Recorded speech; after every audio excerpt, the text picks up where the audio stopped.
Voici un Yak-23, chasseur de fabrication soviétique. Conçu dans les années 40, il était destiné à équiper en grand nombre les divers pays satellites du bloc soviétique. Mais celui-ci est piloté par un Américain. Sa silhouette singulière porte les couleurs des États-Unis.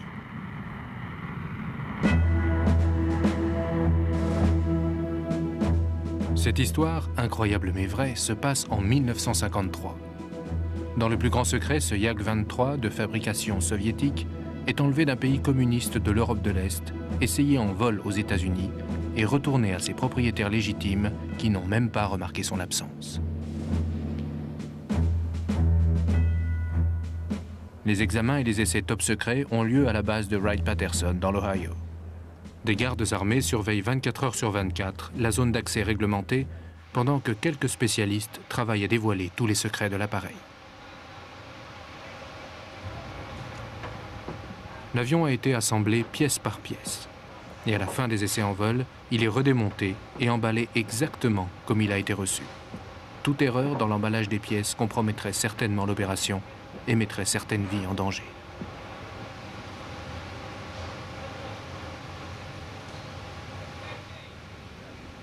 Avant cette évaluation, les services de renseignement américains considéraient le Yak-23 comme un piètre avion de combat, loin derrière son contemporain, le MiG-15. Ce dernier s'était montré redoutable face aux Américains pendant la guerre de Corée. Les pilotes faisaient circuler toutes sortes de légendes à son propos. Mais lorsqu'un pilote nord-coréen déserteur posa son MiG-15 sur une base américaine de Corée du Sud, les officiers de renseignement purent disséquer l'avion et mettre fin au mythe. L'US Air Force découvrit très vite les qualités et les limites de l'appareil. C'était en septembre 1953, à peine quelques semaines avant que les Américains ne s'emparent clandestinement du Yak en Europe de l'Est. Pourquoi l'US Air Force prit-elle donc tant de risques pour évaluer un chasseur aussi moyen que le Yak-23? Et cela, quelques semaines à peine après avoir analysé en toute quiétude le meilleur chasseur russe disponible. Cette opération ultra secrète est encore entourée de mystères. Et certaines questions restent à ce jour sans réponse. Cette histoire a été récemment accessible au grand public, et peu de gens sont disposés à en parler. Nombreux sont ceux qui ne savent pas ce qui s'est passé derrière les murs de ce hangar il y a 40 ans.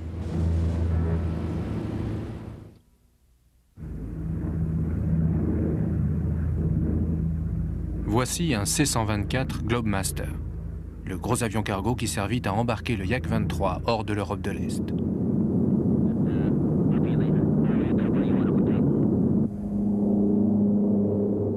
Le nom du pays d'origine de ce Yak est encore à ce jour classé secret défense.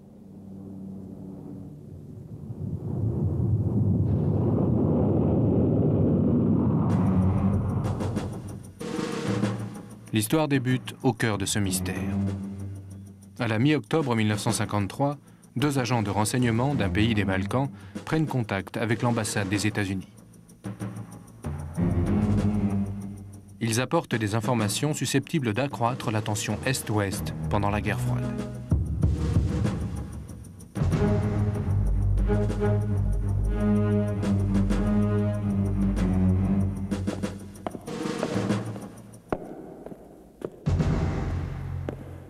Ce qu'ils proposent peut faire courir d'énormes risques aux États-Unis. Mais les risques sont encore plus élevés pour leur pays. La découverte de leur projet entraînerait non seulement un incident international, mais surtout la mort de certains compatriotes, et bien sûr la leur. Rapidement, une rencontre est organisée entre ces agents et le responsable local de la CIA, auquel ils font une étrange proposition.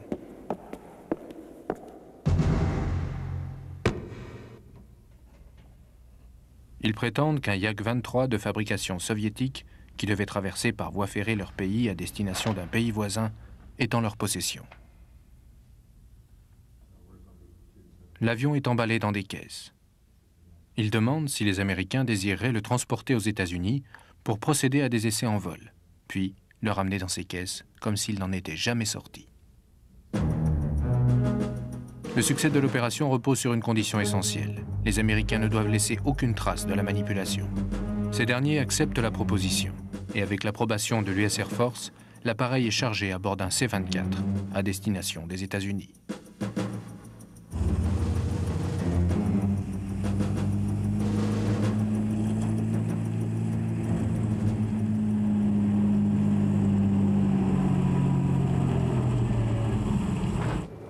La cargaison ultra secrète est escortée d'un officier supérieur et de 2 ingénieurs.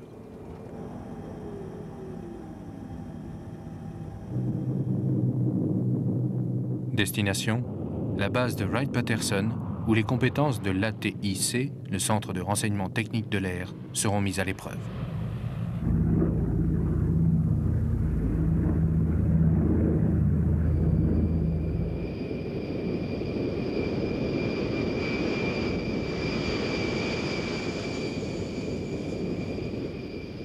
La base de Wright-Patterson se trouve à Dayton, dans l'Ohio.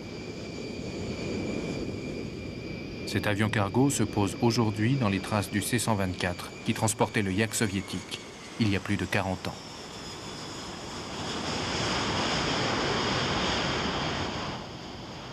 Mais en 1953, le Yak-23 arrive en pleine nuit.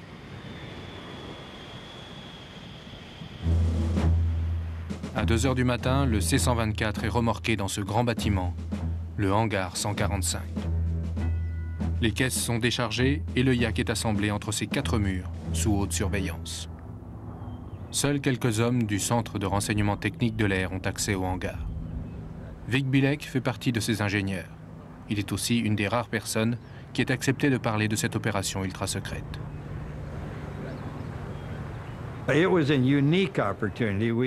C'était une opportunité unique. Nous n'avions jamais connu de mémoire d'analyste une telle situation.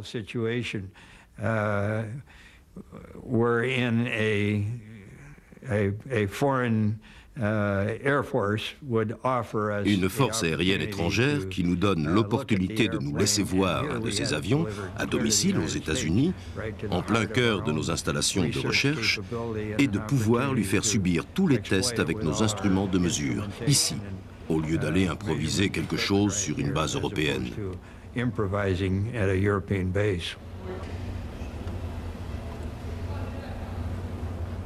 L'avion est assemblé et mis en marche dans une zone isolée du hangar 145. Les quelques personnes qui ont accès à la machine doivent montrer patte blanche à chaque entrée. Les cocardes étrangères sont enlevées et remplacées par des insignes standards de l'US Air Force. Pour compléter le camouflage, l'appareil reçoit la même immatriculation que l'avion d'accompagnement utilisé lors des essais. Le pilote affecté à ce programme est le capitaine Tom Collins, qui a été un des 3 pilotes à avoir essayé le MiG-15 à Okinawa le mois précédent. Pour son équipe au sol, il choisit des mécaniciens expérimentés, dont Ray Gardiner, avec qui il avait travaillé sur le MiG-15.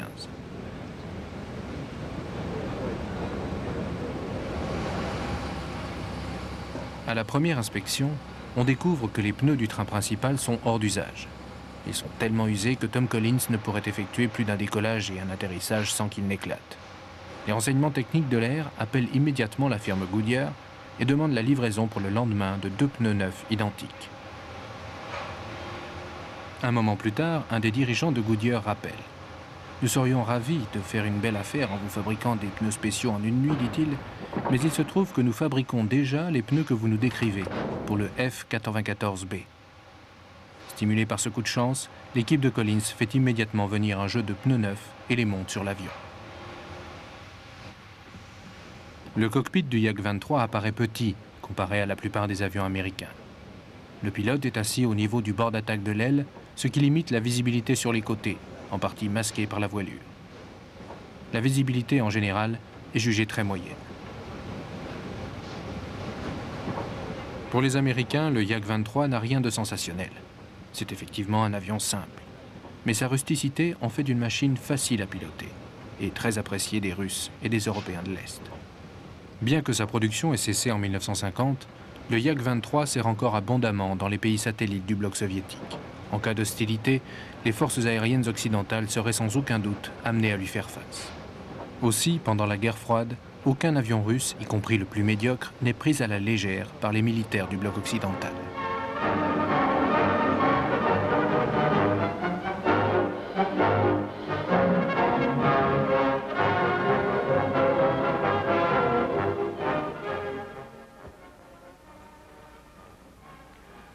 How's your recognition of Russian aircraft? Take this one, for instance. Do you know what it is? Yes, you're quite right. It's the Yak-23, now known as Flora. I personally can't understand why they've given a jolly good Scottish name to what might be described as not a very outstanding Russian aircraft. However, as you can see, ce film interne de formation a été réalisé pour montrer les points caractéristiques du Yak-23.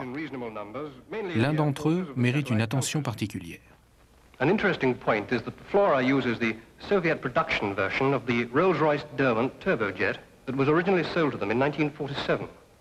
The armament consists of two 23mm La façon dont le Yak-23 hérite de son moteur montre comment les Russes ont fait pour se procurer rapidement un réacteur capable de propulser un chasseur haute performance.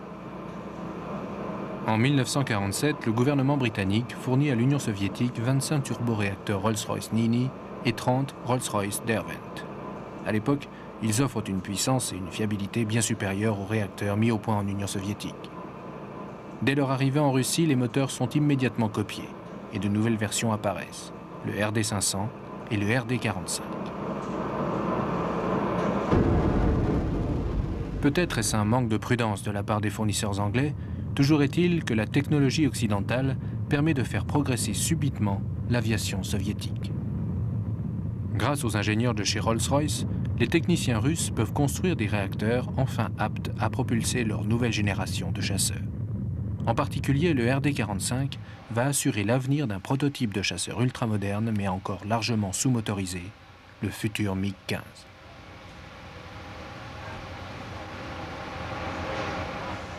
Mikoyan Gourevitch, le bureau d'études qui a conçu le MiG-15, est un vieux rival du bureau Yakovlev, créateur du Yak-23. Mais dans le domaine des chasseurs à réaction, les rivalités ne sont plus de mise. Le moteur RD45 du MiG-15 est installé dans un fuselage tubulaire. La tuyère se trouve à l'extérieur du tube.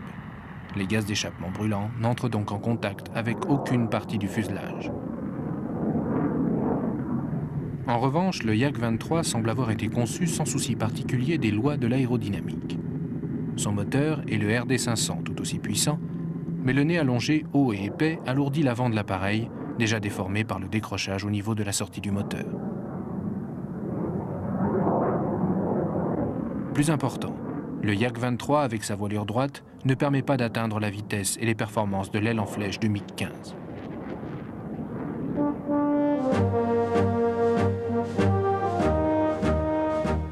Lorsque le MiG-15 entre en service en 1948, il affiche des performances spectaculaires, surtout en accélération et en vitesse ascensionnelle.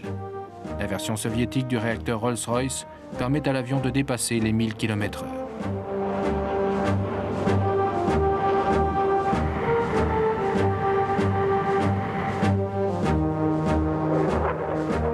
Joseph Staline est alors obsédé par la vitesse de ses avions militaires. Et dans cette course au meilleur chasseur à réaction, le bureau d'études MiG lui offre incontestablement le meilleur, éliminant son rival, le Yak.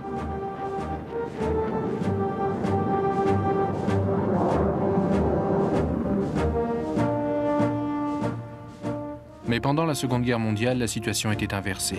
Le bureau d'études Yakovlev avait fourni les meilleurs éléments de l'aviation stalinienne. Pendant toute cette période, les appareils conçus par Yak surpassaient de très loin ceux de MiG. Alexandre Yakovlev était alors le concepteur talentueux en pleine ascension parmi les ingénieurs aéronautiques soviétiques.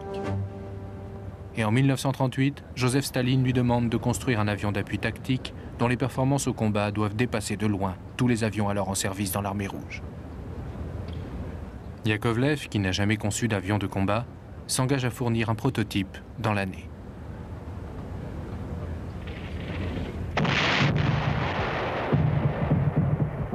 Le 22 juin 1941, Hitler lance l'opération Barbarossa et la Wehrmacht enfonce les lignes du front occidental russe.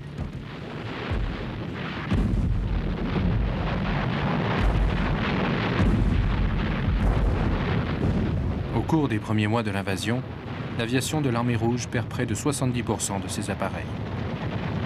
Malgré ces pertes colossales, la nouvelle génération d'avions de combat lancée par le bureau d'études Yakovlev va bientôt rééquiper les escadrilles de chasseurs sur le front.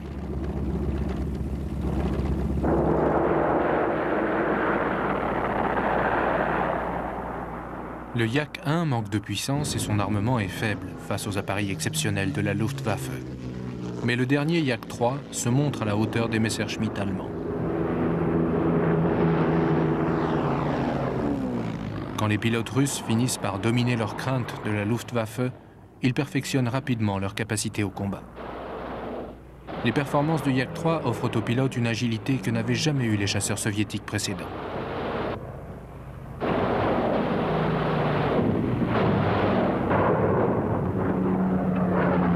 Quant aux chasseurs conçus par le bureau d'études Mikoyan-Gorevitch, ils n'ont pas les qualités de vol des Yak. Le MiG-1 et le MiG-3 ont un bon comportement à haute altitude, mais ne peuvent répondre aux exigences des combats aériens à basse altitude au-dessus du front russe. L'appareil le plus remarquable conçu par Yakovlev pendant la guerre est le Yak-9. Alors que le Yak-1 et le Yak-2 sont des appareils à haute performance, le Yak-9 est l'avion à tout faire du champ de bataille. Il est plus lourd, il a une autonomie supérieure et devient rapidement une machine de combat polyvalente. Grâce à leur qualité et à leur quantité, les chasseurs Yak finissent par avoir raison de la Luftwaffe. Toutefois, pendant les derniers mois de la guerre, le bureau d'études Yak doit répondre à un défi entièrement différent. Les avions à réaction. L'Allemagne donne un aperçu des futurs avions de combat avec son Messerschmitt 262. Celui-ci arrive trop tard pour changer le cours de la guerre, mais il bouleverse totalement les règles du combat aérien. Travaillant sur des documents allemands réquisitionnés, les soviétiques ont déjà commencé à développer leurs propres avions à réaction. Alexandre Yakovlev est persuadé que ces nouveaux types de moteurs doivent être montés dans des appareils ayant fait leurs preuves. Au lieu de concevoir une machine entièrement nouvelle, il adapte des éléments du Yak-3 pour recevoir les turboréacteurs. Il allonge l'avant du fuselage et loge le propulseur sous l'appareil. La queue est renforcée pour résister au gaz chaud du réacteur passant sous la section centrale. Le prototype dénommé Yak-15 fait son premier vol en avril 1946. Mais il n'est pas le premier jet soviétique à voler. À peine 3 heures avant lui, le MiG-9, la dernière création du bureau Mikoyan-Gorevitch, décolle. Une fois le moteur à piston remplacé par le réacteur, les Yak perdent leur avantage sur les MiG.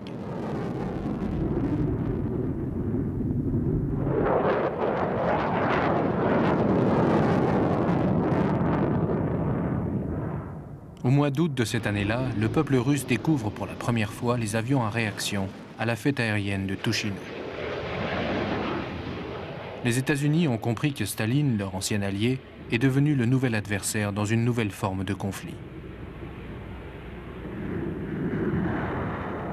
Les Américains sont donc particulièrement curieux d'obtenir des renseignements sur les progrès de la technologie à réaction soviétique.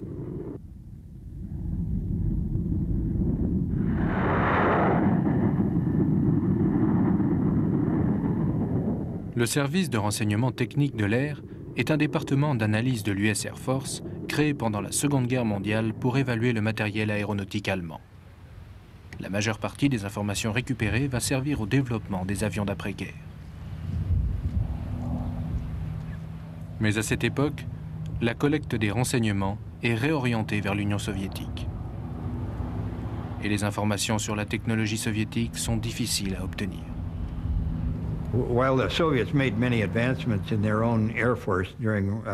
Les soviétiques ont fait progresser leur aviation pendant la Seconde Guerre mondiale. Ils ont mis en service de nombreux nouveaux avions, comme nous. Mais nous n'avions pas vraiment besoin de collecter des informations sur notre propre allié. Nous n'avons pas accumulé de renseignements techniques sur eux, alors que les Allemands, eux, l'ont fait. Ils étaient très inquiets des avancées techniques en Union soviétique et ils ont accumulé un grand nombre d'informations. Le Yak-15 et son successeur, le Yak-17, sont essentiellement des avions de la Seconde Guerre mondiale, en dépit de leurs turboréacteurs. Le MiG-9, bien que conçu au départ comme avion à réaction, est encore très rudimentaire, et les moteurs sont des copies de réacteurs allemands de la guerre.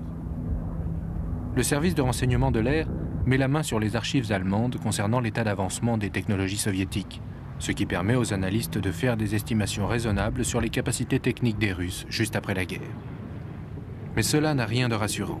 Les Soviétiques sont sur le point de sortir leur propre avion à réaction. Et lorsque la guerre froide prend forme à la fin des années 40, la crainte d'une confrontation militaire se confirme.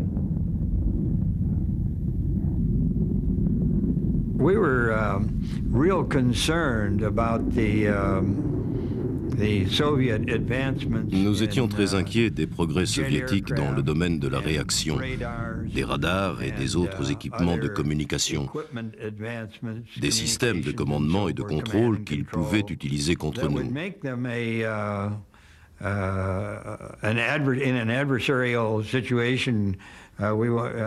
Nous voulions savoir quel genre d'engins nos bombardiers devraient affronter en cas d'interception par les défenses soviétiques.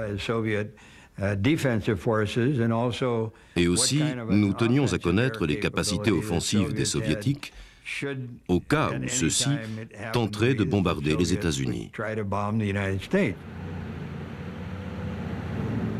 En 1950, l'Union soviétique n'a pas l'intention de s'engager dans une confrontation militaire directe avec les États-Unis.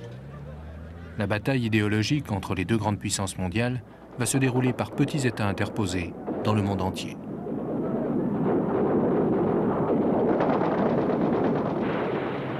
Lorsque les troupes nord-coréennes envahissent la Corée du Sud en juin 1950, les États-Unis, déterminés à repousser l'agresseur communiste, s'engagent dans une guerre qui va prendre de l'ampleur.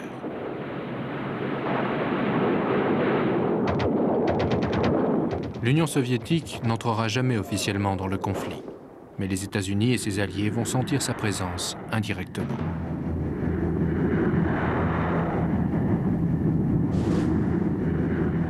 Les pilotes américains à bord de leur B-29 au-dessus de la Corée du Nord sont surpris de voir leurs avions détruits au canon par des petits chasseurs à ailes en flèche portant la cocarde de la Corée du Nord. Ce sont des avions fabriqués en Union soviétique. Le MiG-15 est arrivé.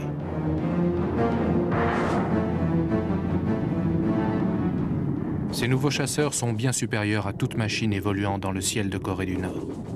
Les Américains ne disposent que d'un seul chasseur de classe comparable, le North American F-86 Sabre. Mais aucun de ces appareils n'est stationné en Corée du Sud. Aussi sont-ils rapidement expédiés des États-Unis pour faire face à la menace des MiG-15. Les deux chasseurs rivalisent et les combats aériens sont féroces.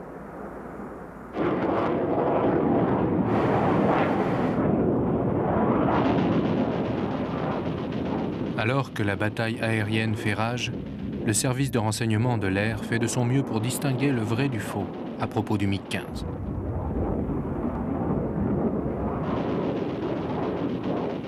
Les analystes ont fait des estimations à partir des réalisations soviétiques précédentes. Ils disposent des rapports détaillés des pilotes de F-86 qui les ont combattus. Mais un examen à la loupe de l'appareil en configuration opérationnelle serait l'idéal.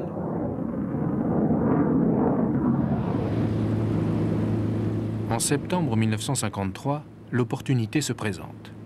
Lors de l'opération Moolah, les avions américains larguent des milliers de tracts au-dessus de la Corée du Nord, offrant 100 000 $ au premier pilote qui leur fera parvenir un MiG-15 en Corée du Sud pour les services américains. Le lieutenant No Kom-suk déserte de son escadrille nord-coréenne, livre un MiG-15 et accepte la récompense. La guerre de Corée s'est achevée depuis quelques mois, mais la chance de pouvoir examiner à loisir l'avion soviétique le plus moderne est un coup fabuleux pour les services de renseignement. L'avion est emmené à Okinawa, où une équipe de spécialistes du Centre de renseignement de l'air arrive de la base de Wright-Patterson pour organiser l'évaluation. Les 3 pilotes d'essai sont le colonel Al Boyd, le commandant Chuck Yeager, célèbre pour avoir été le premier à dépasser la vitesse du son, et le capitaine Tom Collins, qui essaiera le Yak-23 4 semaines plus tard à Wright-Patterson.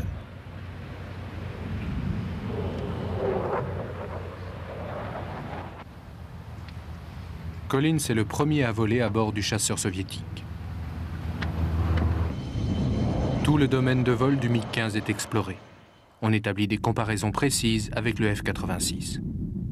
Tous les équipements sont démontés et examinés. On essaie les canons en tir réel. Et lorsque l'évaluation est terminée, les analystes du renseignement de l'air ont le plaisir de constater que toutes les mesures effectuées correspondent exactement à leurs estimations.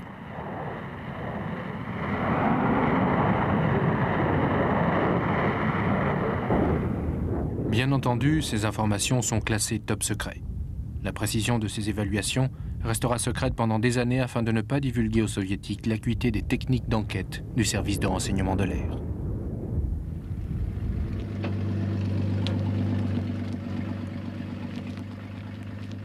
Le mois suivant, le Yak-23 arrive pour des essais secrets à Wright-Patterson, dans l'Ohio. On pourrait penser que les essais de ce chasseur de deuxième ligne n'apporteraient pas grand-chose, surtout après l'évaluation du MiG-15. Mais ce ne fut pas le cas.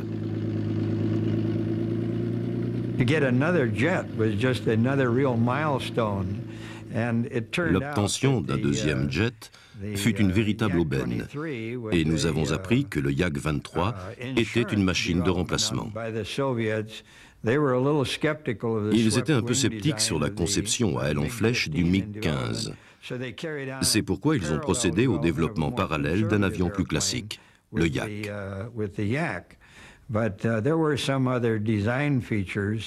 Mais ce dernier avait quelques caractéristiques qui nous donnaient une bonne idée de l'état des connaissances techniques russes et de leur potentiel pour l'avenir.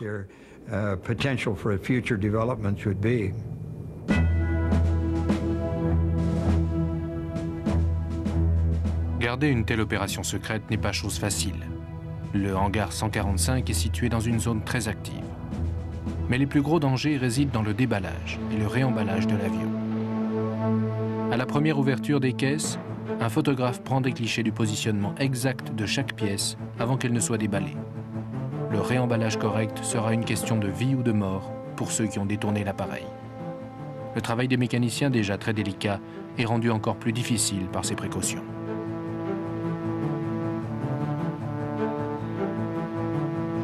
Avant son montage, chaque pièce est inspectée en détail par un spécialiste et souvent envoyée en laboratoire pour analyse.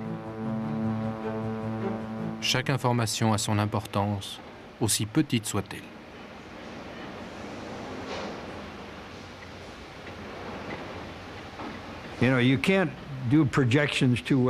Il est difficile de faire des projections à partir d'un seul élément de référence. Il est nécessaire d'avoir une base d'analyse plus large. Et ceci nous a permis de faire des prévisions complémentaires sur les capacités techniques, comme l'alimentation en oxygène, les commandes, les instruments de bord, l'équipement radio. Beaucoup d'entre elles n'étaient pas identiques à celles du MiG. Et donc, comme je vous le disais, ça nous a donné un autre point de référence.